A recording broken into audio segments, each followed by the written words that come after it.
Hello everyone.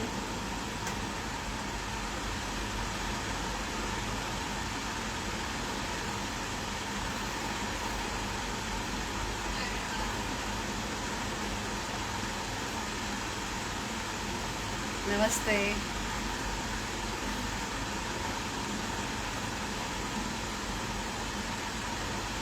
So welcome to this live. मैं मीना काव्या और मैंने एक छोटी सी कोशिश शुरू की है। आज का जो एक संकट का समय चल रहा है,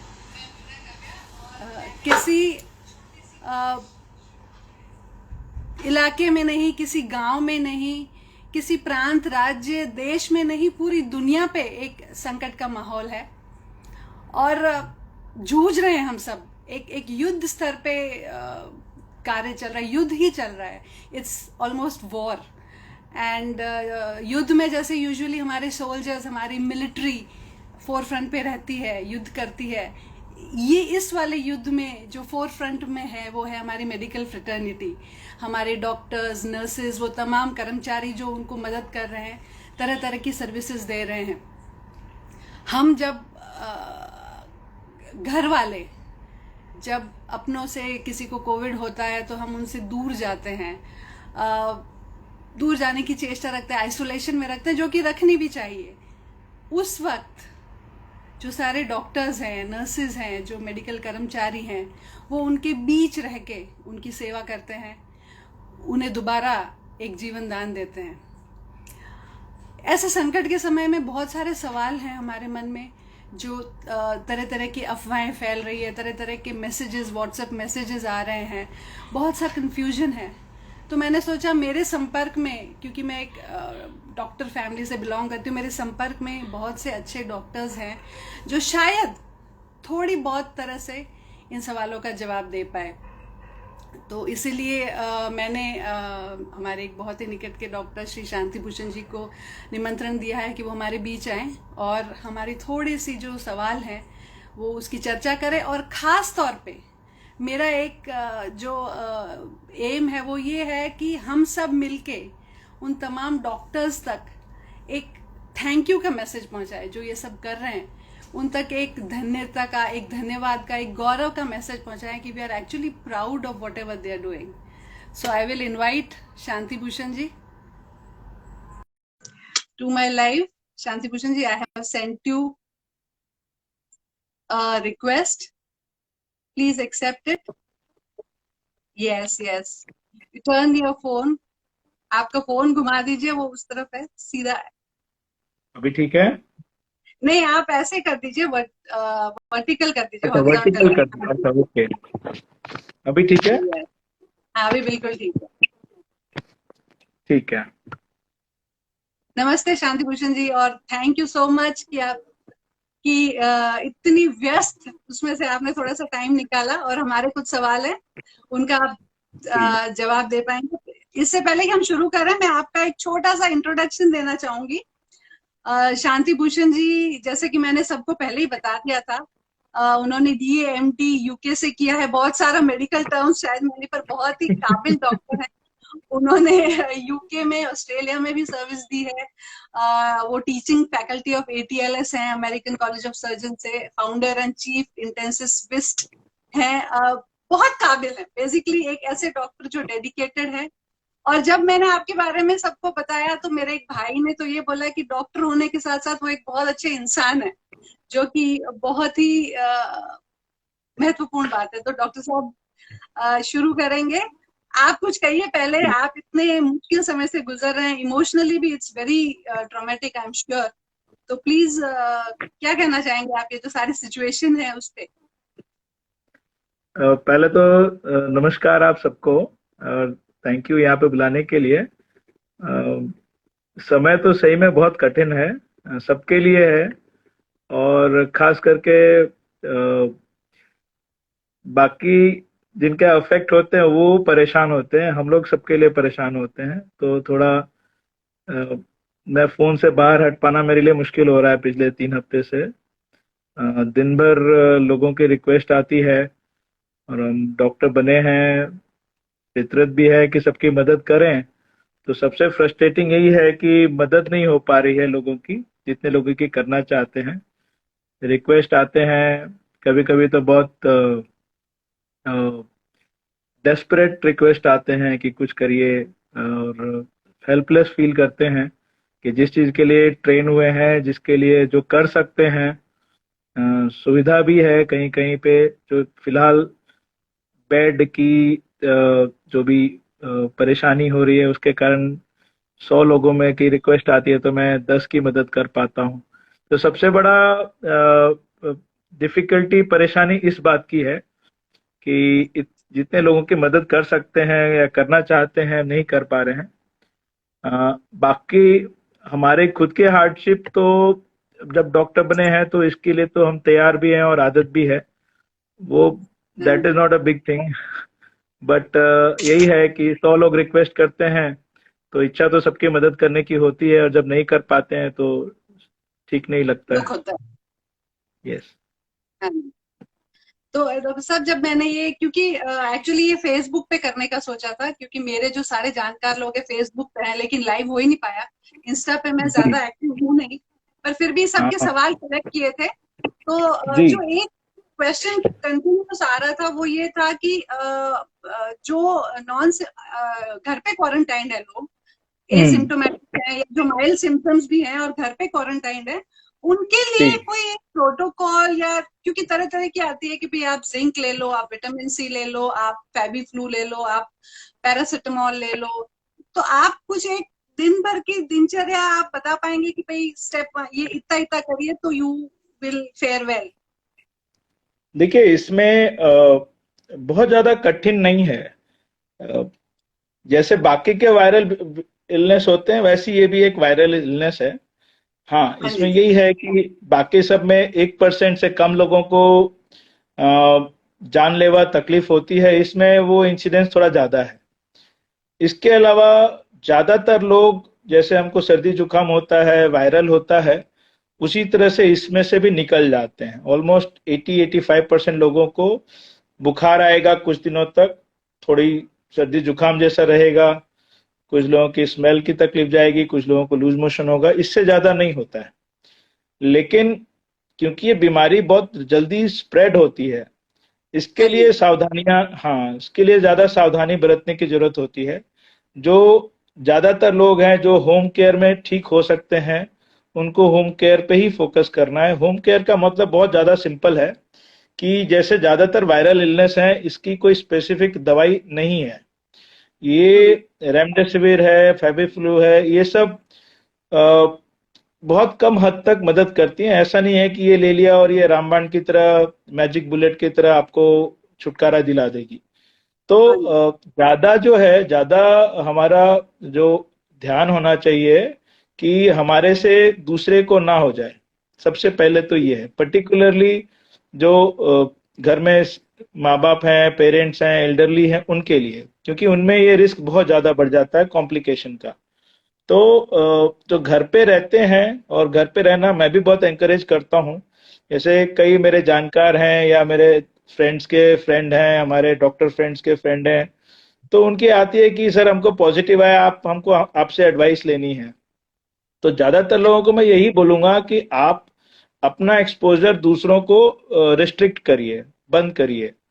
वो बहुत आसानी से किया जा सकता है कि एकदम जेल की तरह कमरे में बंद हो जाना, वो, और जेल की तरह बाहर दरवाजे से खाना रख देना, वो सब कर सकते हैं, बट उससे ज्यादा प्रैक्टिकल है कि आपका घर वालों से कम 3 मीटर का डिस्टेंस होना चाहिए। सेम सेंट्रल एसी अगर पूरे घर में कॉमन है तो फिर वो बंद रखना पड़े, नेचुरल वेंटिलेशन हो। आप जिस रूम में रहते हैं वो जितना ज्यादा वेंटिलेटेड हो उतना ज्यादा अच्छा रहेगा। और घर के अंदर दरवाजा खुलना भी है तो आपका मास्क हमेशा पूरा ऑन होना चाहिए, पूरी तरीके से आपकी फेस और नाक कवर्ड होनी चाहिए। अ, और आपकी चीजें जो है वो अलग रखी जाएं, आपके कपड़े अलग रखे जाएं, आपके कपड़े अलग से धुलें। इतना काफी है, इतना घर में रहने के लिए, आइसोलेशन के लिए काफी है। आपको आप दूसरों से, अपने बाकी के घर के परिजनों से डिस्टेंस मेंटेन करना है। मान लीजिए आपको बात भी करनी है तो कम से कम इतना ध्यान रखिए कि दोनों साइड, आपके और आपके रिलेटिव्स दोनों ने मास्क पहना हो और कम से कम 3-4 मीटर का फासला हो। इतना ही करेंगे तो भी बहुत है, इतना। और दूसरा, जो घर में जो इलाज करते हैं मोस्टली वो सिम्टोमेटिक ट्रीटमेंट की बात होती है कि भाई बुखार है तो बुखार की दवाई ले ली, पैरासिटामोल ले लिया, डोलो ले लिया, जो भी। खांसी है, खांसी की दवाई ले लिए। गले में सोर थ्रोट है तो उसके लिए गार्गल्स या स्टीम या उस टाइप की चीजें ली। तो ज्यादातर ट्रीटमेंट तो यही है। विटामिन वगैरह सप्लीमेंट इसके लिए देते हैं कि उनका कुछ ऐसा रोल है कि भाई इम्यूनिटी बढ़ती है और थोड़ा सीवियरिटी ऑफ इलनेस शायद कम हो।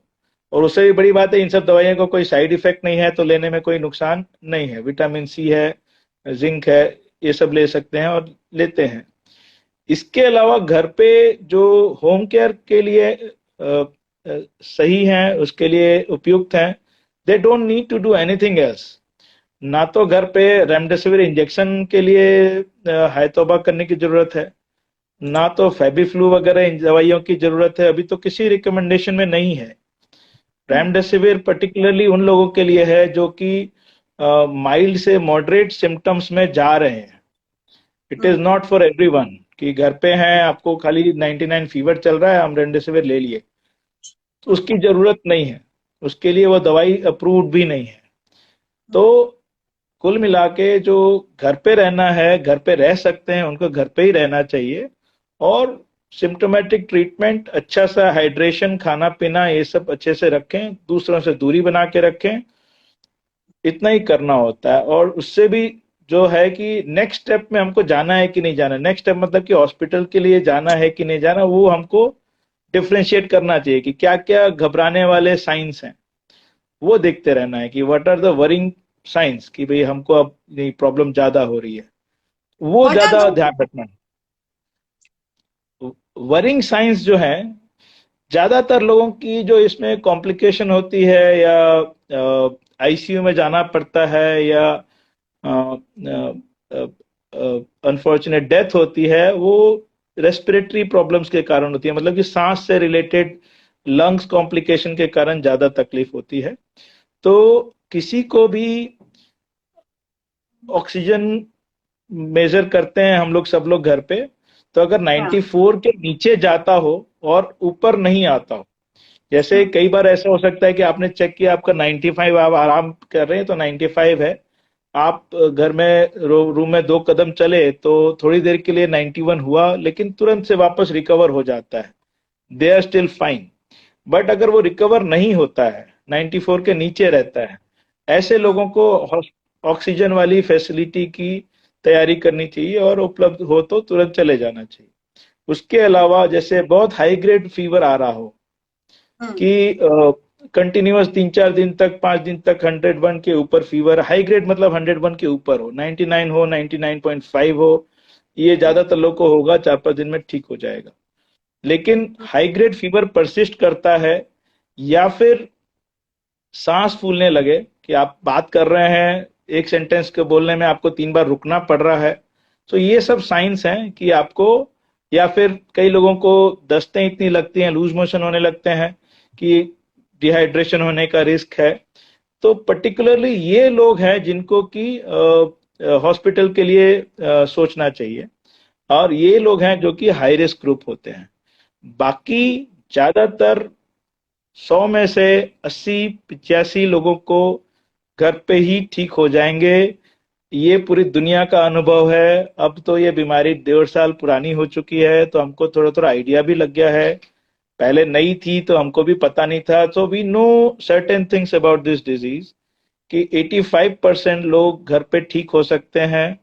हौसला रखें, घबरा के पैनिक होके जो हॉस्पिटल की तरफ भागते हैं, पैनिक होके रेमडेसिविर लगा रहे हैं, उससे किसी की मदद नहीं हो रही है, उल्टा ये सब शॉर्टेज और ये सारी चीजें ज्यादा हो रही हैं। हाँ बिल्कुल। कुछ लोग हमारे वीडियो में जुड़ना चाहते हैं, लाइव सवाल पूछना चाहते हैं। I will just try and जी। Get them on. Till then doctor साहब, एक जो चीज सब पूछ रहे हैं कि अगर कोई हम्म। पॉजिटिव है और रूम जी। में हमने उसको रखा हुआ है तो हम्म। वापस वापस जब वो ठीक हो जाता है या कहीं जाता है, तो उस रूम को हम यूज कर सकते हैं, या जो उसने चीजें छुई है जैसे जो इनएनिमेट जैसे यूटेंसिल्स है या कपड़े हैं, वो यूज कर सकते हैं वापस? Are they safe? या फिर कई लोग तो बाहर से पैकेट आ रहे हैं उसको भी वो क्या कहते हैं सैनिटाइजर छिड़क रहे हैं, तो कहाँ तक का ये वो है? लास्ट ईयर जब ये शुरू हुआ था, हाँ जी। जब ये नया नया था और खूब सारे व्हाट्सएप में बहुत सारा ऐसा ज्ञान चलता था, इनफैक्ट कुछ पेपर, साइंटिफिक पेपर्स भी आए थे कि हाँ ये जी। स्टील पे 3 दिन रहता है, वुड पे 2 दिन रहता है, प्लास्टिक में 1 दिन रहता है। Ultimately these have been proven false. ये सारी चीजें अभी हम कॉन्फिडेंस से बोल सकते हैं कि हाँ ये जी। थोड़ा ओवरशूट था, इतना नहीं है। हाँ, जैसे सबसे, जैसे एक एग्जांपल देता हूँ कि दरवाजे का हैंडल है। हाँ मैंने जी। मुझे बीमारी है, मैंने छींक खाई हाथ पे, और मैं हाँ। अभी दरवाजे का हैंडल खोल के चला गया, तो हम्म। वायरस थोड़ी देर तो सरवाइव करता है एनवायरनमेंट में, हाँ जी। लेकिन वो घंटों तक सरवाइव नहीं करेगा।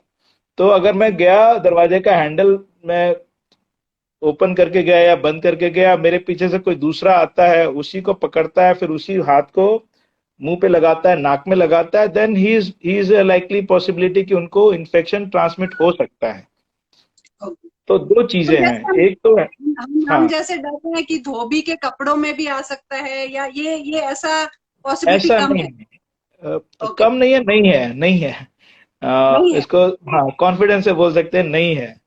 जो ओके। मैंने एग्जांपल दिया, अगर हम हैंड हाइजीन कर रहे हैं, तो आधी हाँ जी। प्रॉब्लम तो ऐसे ही सॉल्व हो गई कि हमने कोई भी चीज को छुआ, उस वस्तु को या सब्जी को लाके डिटर्जेंट से धोने की जो है, हम्म। Absolutely not required. लेकिन हम कोई बाहर की चीज छूते हैं, किसी से हाथ मिलाते हैं, हाँ। या फिर कोई ऐसी चीज जिसको कि दूसरों ने छुआ हो थोड़े टाइम हाँ। के अंदर, तो हाँ जी। हम अपना हैंड वॉश करते रहें अपना, अपने फेस को छूने से पहले, तो हम्म। That is enough. That okay. Is enough कि वो कुरियर आता है, उसको 24 घंटे धूप में सुखाएंगे, फिर उसको धुलेंगे, फिर उसको खोलेंगे, एब्सोल्युटली नॉट रिक्वायर्ड। ये ओके। थोड़ा ओवरकिल है। प्रताप भाई has joined us. He is a senior member from GCCI. Pratap भाई, would जी, you like आप कुछ पूछना चाहेंगे? हाँ Meena Ben, my question is के हमने आपने डॉक्टर साहब अभी ये बताया, मैं सुनाई दे रहा हूँ आपको? जी, बिल्कुल बिल्कुल, बताइए। हाँ, आपने बताया कि लॉन्ड्री से कपड़े आते हैं तो उसको छूने में कोई ऐसा प्रॉब्लम नहीं है। जी। लेकिन मेरा क्वेश्चन ये है कि अगर उसके घर में अगर कोई पॉजिटिव है और फिर हम्म। उसने हमारे कपड़ों को छुआ है, तो नेचुरली वो कैरी तो करेगा वायरस मेरे ख्याल से। देखिए, वायरस जो होता है शरीर के अंदर रहता है, हमारे सेल्स के अंदर जिंदा रह सकता है। वायरस हवा में बहुत थोड़े टाइम के लिए सरवाइव कर सकता है एनवायरनमेंट में। वो अगर वो क्योंकि वो डिपेंडेंट है अपने सर्वाइवल के लिए, दूसरे सेल के ऊपर वो डिपेंडेंट है, वो अपने आप में जीवित नहीं रह सकता है फॉर मोर देन फ्यू हाँ। Small time. तो जैसे कि पहले बात यह है कि अगर उसके घर पे कोई है, पेशेंट है या अननोन, हमको मालूम नहीं है, तो इसके लिए कम्युनिटी रिस्पॉन्सिबिलिटी सबकी है कि हमारे घर में अगर कोई सस्पेक्ट है या पॉजिटिव केस है, he has to maintain absolute quarantine. ये हम सबको ईमानदारी से करना पड़ेगा कि मैं दूसरों से एक्सपेक्ट करूं और मैं खुद नहीं फॉलो करूं, तो इसमें ज्यादा तकलीफ हो जाती है। तो मान के चलते हैं कि जो भी पॉजिटिव पर्सन है, मान लीजिए उसने भी कोई वस्तु को छुआ, ठीक है, हम्म। अब वो हम्म। छुएगा तो उसमें से वायरस बाहर ट्रांसमिट कैसे होगा? उसके हाथ पे बैठा हुआ है ऐसा नहीं है, अनलेस कि उसके थूक, छींक या उसके बॉडी के इस टाइप के लिक्विड्स उसमें टच होते हैं और उन्होंने हैंड वॉश नहीं किया है, और वही वस्तु मैं पकड़ता हूं और मैंने हैंड वॉश नहीं किया, उसके पहले मैं अपने हाथ में लगा लूं और ये विद इन फ्यू मिनट्स में हो, तो ही मुझे रिस्क है। ठीक है। ठीक है, वो बट वो सेम प्लास्टिक के अप्लाइज थैली टू। में वायरस बैठा हुआ है और हम पे लपक जाएगा, ऐसा बिल्कुल नहीं है। ठीक है, नहीं सही बात है आपकी। लेकिन उसी लाइन में मेरा क्वेश्चन ये रहेगा कि ये लेडीज वगैरह सब्जी वगैरह लेके आती हैं, तो वहां जी भी कहीं ना कहीं दे आर ट्रेडर्स, तो वो लोग सब्जी को हाथ लगाते हैं, फिर हम लोग घर पे आके अगर प्रॉपर प्रिकॉशंस कुछ नहीं लेंगे तो मुझे ये लगता है ऐसे वायरस फैल रहा है। ये मेरा इंप्रेशन है एज अ लेमैन। आप क्या कहेंगे सर? मैं ये बोल रहा, बहुत सिंपल है, आपकी बात बिल्कुल सही है कि मैं सब्जी वाला हूँ, मैं आपको एक वस्तु देता हूँ और उसमें मेरे रेस्पिरेटरी सिक्रीशंस पड़े हुए हैं, मैं वही वस्तु, वही सब्जी आपने छुआ या मैंने छुआ या थर्ड पर्सन ने छुआ और उसी हाथ से अपने फेस को टच किया, तो ये लंबा साइकिल है। तो इसका सिंपल तरीका ये है कि हम कोई भी प्रोडक्ट ले रहे हैं, कोई भी ग्रोसरी ले रहे हैं, तो it should be put in a bag without them touching me and me touching me together. और वो चीज को आप लेके आते हैं, आधा घंटा 1 घंटा लगता है, उसको जस्ट लीव इट अलोन, आपको वॉश नहीं करेंगे तो भी चलेगा, उसको थोड़ी देर छोड़ देंगे, virus will kill itself. Sir but according to कभी यू भी कोई तो चीज घंटे छूते 2 हैं घंटे से। आराम से, हाँ। आराम से। प्लस लेकिन आपकी और मेरी जवाबदारी कहाँ है कि वो वस्तु को छुएं तो हमको हैंड वॉश करना है, सबसे सिंपल काम है। इसलिए सारी जो गवर्नमेंट की जितने एडवर्टीजमेंट्स आप देखते हैं, सबसे इम्पोर्टेंट हैंड वॉश है। सबसे बड़ा कल्प्रेट जो है कि हैंड वॉश है, हाथ से ट्रांसमिट होता है। और दूसरा है कि मेरे फेस के within 1 metre 2 metre radius कोई दूसरा इन्फेक्टेड आदमी है और उन्होंने उस जोर से चीखा, खांसा या जोर से बोला, तो वो इमीडिएटली हो सकता है। दूसरा रास्ता यही है कि वो मेरे हैंड से मेरे फेस पे जा सकता है। तो बहुत हद तक हम सेफ हैं अगर हम कंटिन्यूअसली मास्क पहनते हैं और दूसरों से इंटरेक्ट करने के बाद अपने फेस को छूने से पहले हैंड वॉश करते हैं। इतना सर करेंगे last then, question. Doctor as a साहब, रूल इतना करेंगे तो exceptions can be there, but as a general rule you are safe. हाँ सर, लेकिन आपके कहने का मतलब कहीं कहीं ऐसा हो रहा था कि सरफेस पे कुछ ज्यादा देर तक वो लेकिन बिल्कुल। हमने तो पहले सुना है कि स्टील की अगर सरफेस है तो 3 दिन तक रहता है, प्लास्टिक पे 3-4 दिन रह सकता है, अब समथिंग भी लाइक दैट। मैंने 2 मिनट अगर पहले ये प्लास्टिक बात और कही, अब भी मैंने 2 मिनट पहले ये बात की कि ये लास्ट ईयर जब ये आया था, जब हमको कुछ ज्यादा हाँ। जानकारी नहीं थी इसके बारे में, तो ओके। ओके। सिंगापुर से एक पेपर आया था, पब्लिकेशन थी, उसमें उन्होंने कहा था कि स्टील पे 3 दिन, वुड पे 2 दिन, हाँ कपड़े पे इतना दिन। Ultimately this has been scientifically proven not up to the hour thing, उसने टेस्ट को प्रूफ हो गया है कि नहीं है ऐसा। ओके। हम घूम फिर के इतना ओके। है कि और hand hygiene and mask, that will save you most of the time. Pratap बाकी भाई has किस्मत just खराब हो उसको recovered. बदल नहीं सकते। Prataap bhai has just recovered from COVID. We also have अच्छा, okay. Rituraj. Yeah, hello Ritu. I am still quarantine in home, मतलब थोड़ी वीकनेस ने कारण है, otherwise I am fine, but still I have not come out of it completely. Okay, now Rituraj, you have any questions? कोई question है Rituraj? Doctor साहब एक question है आपसे कि जी। ये जो बोल रहा है कि मई में इसका पीक जाएगा और फिर वापस वैसा आएगा, तो मतलब रियलिस्टिक वे में सच में मई के बाद में अभी जिस वे में जा रहा है वो डाउन आने की कोई पॉसिबिलिटी है और it will just go on? नहीं, गो ऑन एंड ऑन तो नहीं होगा, इतनी पेसिमिस्टिक तो नहीं हो सकते। मई में खत्म हो जाएगा, नोबडी नोज। मई में खत्म हो जाएगा, मिड मई में चला जाएगा, 22 मई को चला जाएगा, ये सारी चीजें स्पेक्यूलेशन ज्यादा है। I don't see a scientific basis around that. ज्यादातर लोगों को जैसे लास्ट टाइम हुआ कि it's always two way street. एक तो वायरस का नेचर होता है कि वो स्प्रेड होने के लिए मौका ढूंढता है, स्प्रेड होने के लिए माइनर अपने उसमें चेंजेस भी आते हैं।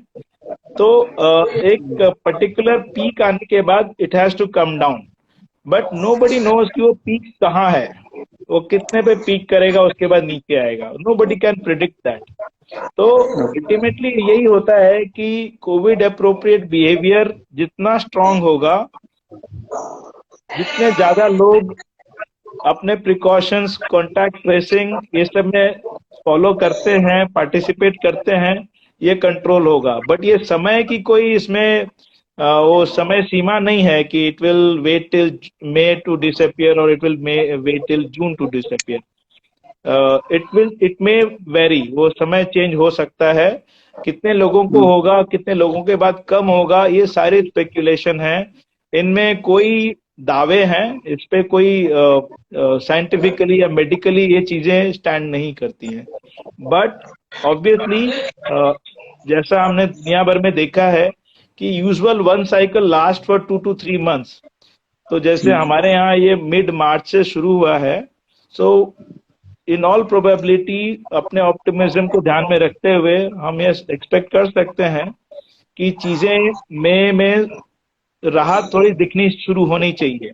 राहत इस तरह से भी दिखेगी कि हमारा सिस्टम भी थोड़ा और एडजस्ट हो चुका होगा और हम भी एडजस्ट हो चुके होंगे।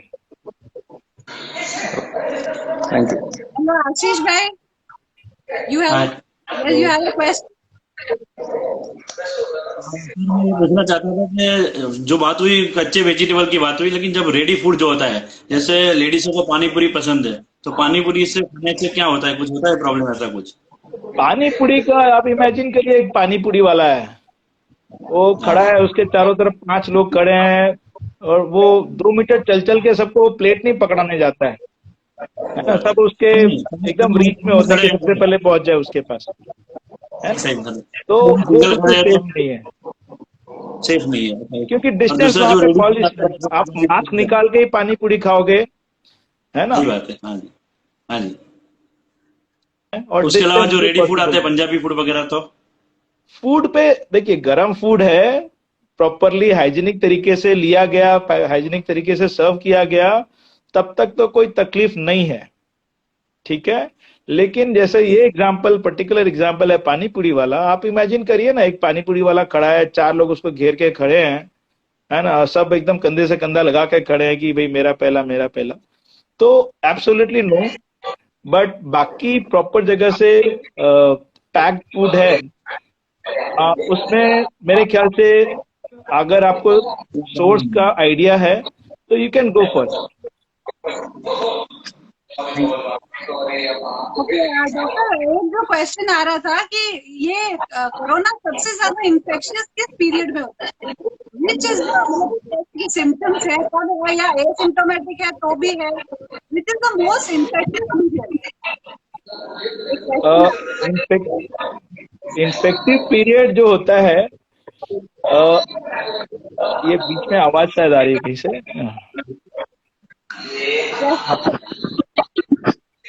हाँ, तो ये जो इन्फेक्टिव पीरियड जो होते हैं, कि जैसे कोई वायरल इलनेस के हिसाब से हम बोलते हैं इंक्यूबेशन पीरियड एक होता है, कि जैसे एक्स आदमी को 1 तारीख को एक्सपोजर हुआ और वो 1 तारीख से उनके लक्षण आने में 4 से 5 दिन एवरेज लग सकते हैं, 7 दिन भी है, बहुत रेयर केस में हमने इससे ज्यादा भी देखा है। तो वो जो इंक्यूबेशन पीरियड है वो वेरिएबल है, अप टू 7 डेज हम एवरेज मानते हैं। सपोज कि आपको किसी से एक्सपोजर हुआ, आपको पता नहीं है कि he is positive, 3 days after you come to know कि अरे वो तो पॉजिटिव निकले, तो हो सकता है आप उस विंडो में हैं कि आपको शायद एक्सपोजर हुआ हो जब वो नॉन सिम्टोमेटिक थे, एसिम्टोमेटिक थे, तो then you are at risk. तो ये करीब 1 हफ्ते का जैसा समय होता है, इसमें आपको इन्फेक्शन हो सकता है और आपको पता नहीं, लेकिन इससे और सीरियसनेस का कोई लेना देना नहीं है, सिवियरिटी ऑफ इलनेस का इससे डायरेक्ट लेना देना नहीं होता है।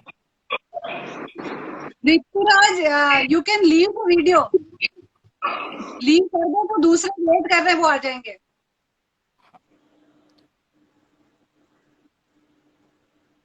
हाँ जी, और डॉक्टर साहब एक जो क्वेश्चन मेरे पास आया था कि री इन्फेक्शन के जो चांसेस हैं, क्योंकि काफी दोबारा भी हो रहा है ये, तो री इन्फेक्शन के जो चांसेस हैं वो तो है ही, खैर हम देख ही रहे हैं, लेकिन तो इसका मतलब what is the care to be take, like जैसे वैक्सीनेशन हुआ है कहीं तो भी हो रहा है वापस, इनफैक्ट फर्स्ट वैक्सीनेशन के बाद काफी हो रहा है, तो आप इसके बारे में what do you have to say कि वी मतलब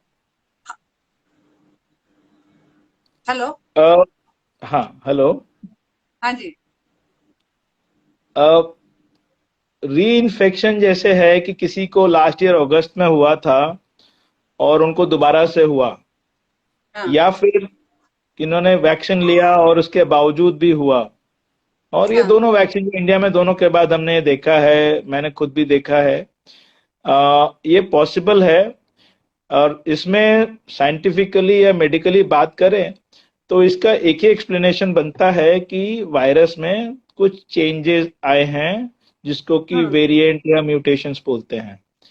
और ये जरूरी नहीं है कि वेरिएंट या म्यूटेशन होना हमेशा खराब चीज हो, कई बार वो वायरस को वीक भी करती है, लेकिन इट डजेंट प्रिवेंट इन्फेक्शन। तो अब जैसे है कि आपने ये भी सुना होगा कि ज्यादातर लोग जिनको कि सेकेंड टाइम इन्फेक्शन हुआ या वैक्सीन के बाद हुआ, वेरी रेयरली किसी को बहुत सीरियस इलनेस हुई, बहुत कम है। हम तो बहुत देखते हैं, मेरे भी कई डॉक्टर फ्रेंड्स जिन्होंने वैक्सीन कंप्लीट किया है उसके बाद भी हुआ, बट मोस्टली एसिम्टोमेटिक जैसे होके ठीक हो गए। तो severity of illness generally as a rule काफी कम होती है। बट होने का रीजन या एक्सप्लेनेशन यही है कि वायरस में कुछ चेंज है, कुछ म्यूटेशन है, कुछ वेरिएशन है, एंड दैट इज वाई पिछला इन्फेक्शन का एंटीबॉडी इसके लिए हमको हमेशा 100% सेफ्टी नहीं दे पाता, या फिर वैक्सीन भी है वो 100% सेफ्टी नहीं दे पाती। अब अनफॉर्चुनेटली ये जो वेरिएशन वाले टेस्ट हैं उतने फ्रीक्वेंटली नहीं करे जा सकते, जैसे आरटीपीसीआर में वो पता नहीं चलता है कि वेरिएशन है कि क्या है, उसके लिए अलग लेवल के टेस्ट होते हैं और बहुत चैलेंजिंग टेस्ट होते हैं, तो उतने बड़े पैमाने पे किए नहीं जा सकते। बट वी आर अवेयर कि थोड़े बहुत वेरिएंट्स इंडिया में भी हैं, यूके वेरिएंट, ये सब के अलावा यहाँ के खुद के भी हैं। अब वो किस रेशियो में है, किस पैमाने में है, अभी तक इतनी खुली जानकारी अभी तक नहीं है। तो एक एक्सप्लेनेशन यही है कि वैक्सीन लिया उसके बाद भी हो गया, या एक बार हुआ, लास्ट ईयर हुआ, दोबारा से हो गया, तो उसका रीजन ज्यादातर यही होता है कि there is some minor change in the virus. तो but it protects you, the vaccine protects you 100%। जो दुनिया भर में जितनी भी वैक्सीन अवेलेबल हैं, फाइजर हो, कोविशील्ड हो, कोवैक्सीन हो या मॉडर्ना, जो भी है, सबके डेटा ये नहीं बोलते हैं कि इन्फेक्शन को हमेशा 100% हम प्रिवेंट कर देंगे। वो ये बोलते हैं कि 75 से 89% में हम प्रिवेंट करेंगे, लेकिन हम सीरियस इलनेस में ऑलमोस्ट 100% प्रिवेंट करेंगे। बहुत रेयरली होगा या बहुत कोई एक्सेप्शनल केस होगा जहां पे कि इसके बाद कोई बहुत बड़ी सीरियस इलनेस हुई, हो सकती है, लेकिन it will be a rarity. Okay, Sheetal ji आपका क्वेश्चन। यस सर, तो मेरा क्वेश्चन ये था that I recently tested negative, और उसके बाद उसके लगभग 5-6 दिन बाद मेरे पापा को हुआ, and he is right now recovering. पर उनके ऑलमोस्ट 5 डेज के बाद मेरी सिस्टर को भी हुआ, एंड पहले दोनों अलग रूम में रहते थे, then we shifted both of them to single room. तो अब दोनों का जो रूम था, तो हम कितने दिन में उसे यूज कर सकते हैं? We have disinfected it. नहीं तो अभी when was the last day of there, मतलब वो क्वारंटीन उनका पूरा हो चुका है दोनों का? नहीं नहीं, दोनों पापा को हुए 7 डेज आफ्टर टेस्टिंग पॉजिटिव, आज 7th डे, और बहन को हुए आज 4th डे। और उनके जो रूम्स हैं अभी वो कहाँ पर हैं? They are shifted in a single room. They are staying in one room ना? One single room, yes, and we ठीक आर है। Living in the drawing room.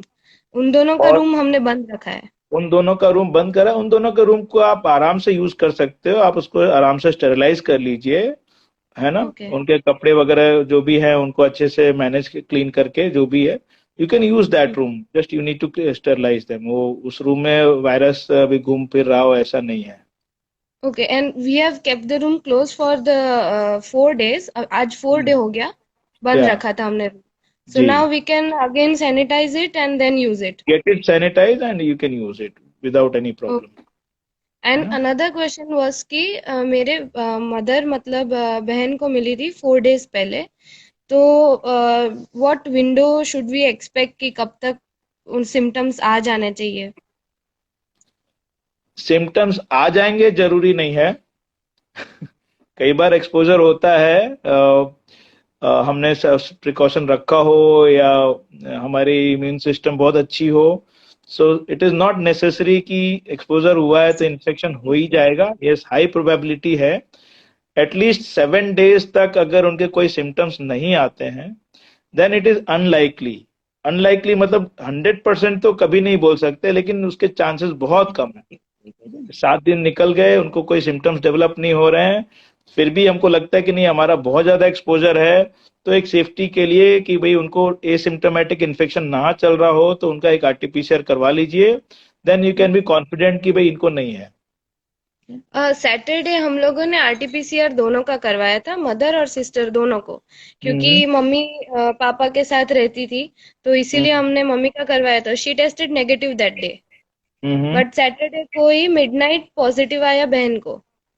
हाँ, सो यही बोल रहे हैं कि इनका जब भी मदर के जो भी इन्फेक्टेड पर्सन है उनसे लास्ट एक्सपोजर से 7 दिन की बात है, कि 7 डेज में अगर कोई सिम्टम्स डेवलप नहीं होते हैं तो बहुत जल्दी आप कर लेंगे तो भी यू आर नॉट श्योर, आप तीसरे दिन में करा लो, दैट डजंट मीन कि नहीं होगा।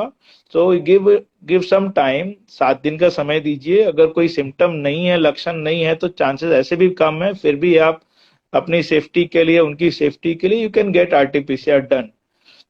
ठीक है, उस बीच में अगर कोई सिम्टम्स आते हैं तो ऑब्वियसली आप पहले ही कर लें।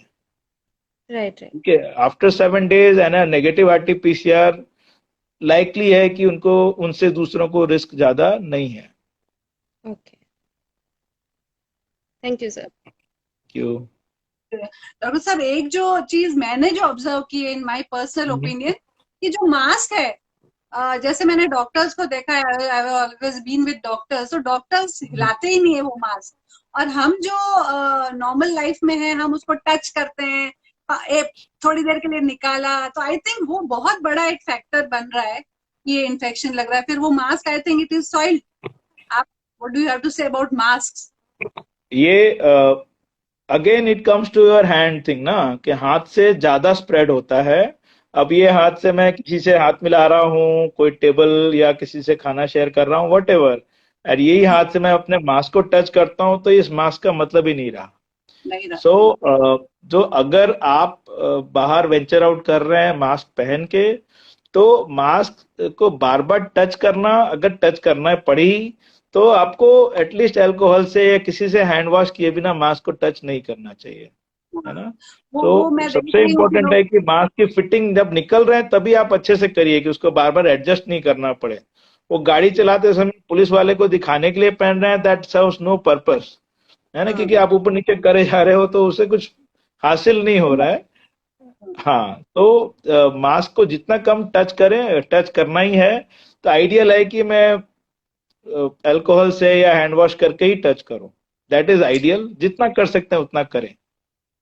हाँ, और एक जो कपड़े का मास्क पहन रहे हैं, मैं तो खुद, हमारा कपड़े का काम है, तो वो भी सेफ नहीं है, बिकॉज वॉप एंड वेफ में जो होल होता है, आई थिंक, इज इट, मतलब देखिए, इसमें कैसा है कि जो स्टैंडर्ड है N95 और वो सारी चीजें बहुत प्रैक्टिकल नहीं है बड़े स्केल पे। हम लोग डॉक्टर हैं तो हमारे लिए तो खैर इजीली अवेलेबिलिटी भी है, और हमारा हाई रिस्क काम है तो हमारे लिए तो फिर भी अप्रोप्रिएट है।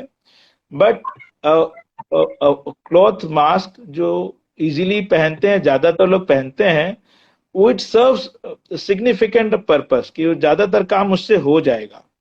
उसमें गैप कितना है नहीं है, but at least it saves you significantly, and it is always better than nothing.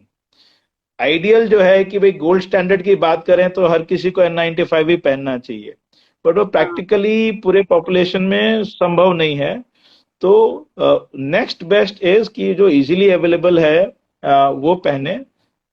They also are good enough, but they are not 100% safe.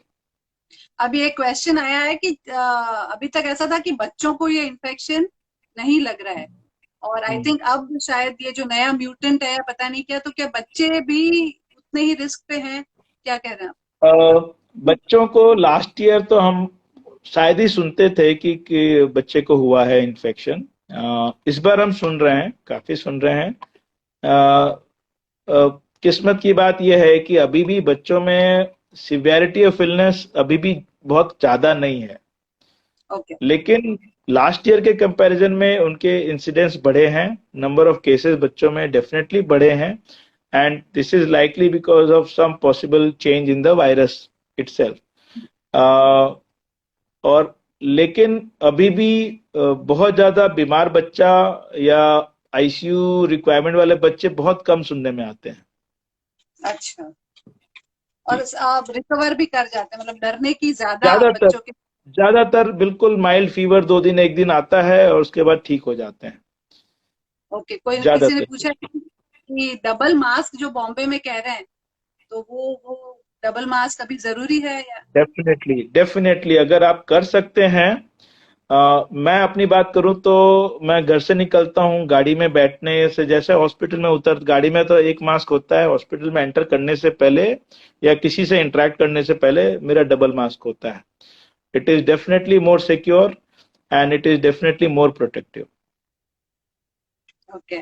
और थोड़ा दम घुटता है कभी कभी, बट ठीक है, एडजस्ट हो जाते हैं हम लोग। हाँ, अभी ये टाइम ही ऐसा है कि we will have to take. So doctor साहब, I am so thankful to you. I am sure अभी क्वेश्चंस तो आ रहे हैं, लेकिन इंस्टा पे टाइम की भी लिमिट होती है। What I अच्छा। really want to convey through this interaction is also hmm. that all your friends, your seniors, your juniors, nurses, all the staff at Apollo, from all of us here, please convey a very big thank you to them. And we are so proud of all the entire medical fraternity, of all the I mean, the dedication, the hard work. It must be really, really emotionally also draining, I'm sure, to see so much misery around is not easy.